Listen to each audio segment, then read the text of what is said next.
ഒരു മിനിറ്റ് മാറ്റി വെച്ചുകൊണ്ട് ഈ ആത്മീയ യാത്രയിൽ പങ്കുചേരാം. ദൈവം തന്ന നല്ലൊരു ദിവസത്തിന് നന്ദി പറഞ്ഞുകൊണ്ട് ഇന്നത്തെ തിരുവചനം നമുക്ക് കേൾക്കാം. സങ്കീർത്തനങ്ങൾ 29:11.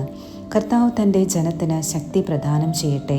അവിടുന്ന് തൻ്റെ ജനത്തെ സമാധാനം നൽകി അനുഗ്രഹിക്കട്ടെ. കർത്താവിൻ്റെ ശക്തമായ സ്വരമാണ് ഈ വചനം. ജീവിതത്തിൽ വരുന്ന അനിശ്ചിതത്വങ്ങളും ആശങ്കകളും അശാന്തിയുമെല്ലാം മനുഷ്യൻ്റെ മുന്നിൽ മാത്രമേ നമ്മെ ചെറുതാക്കുന്നുള്ളൂ. ദൈവത്തിൻ്റെ മുൻപിൽ നാം ദൈവത്തിൻ്റെ പ്രിയപ്പെട്ട മക്കളാണ്. തൻ്റെ മക്കളുടെ തലകുനിയാൻ അവിടുന്ന് സമ്മതിക്കുകയില്ല. അവിടുത്തെ സമാധാനത്താലും അനുഗ്രഹത്താലും ഇന്ന് കണ്ണീരിന് കാരണമായതൊക്കെയും നാളെ ദൈവമഹത്വത്തിന് കാരണമാവുക തന്നെ ചെയ്യും. നമുക്ക് പ്രാർത്ഥിക്കാം. സർവശക്തനായ ദൈവമേ, നിൻ്റെ വചനമാവുന്ന വാഗ്ദാനത്തിൽ ഞാൻ വിശ്വസിക്കുന്നു. എൻ്റെ ഹൃദയത്തെയും ചിന്തകളെയും നിൻ്റെ സമാധാനത്താൽ നിറയ്ക്കണമേ. നിൻ്റെ വചനത്താൽ എന്നെ വഴി നടത്തണമേ. ആമീൻ.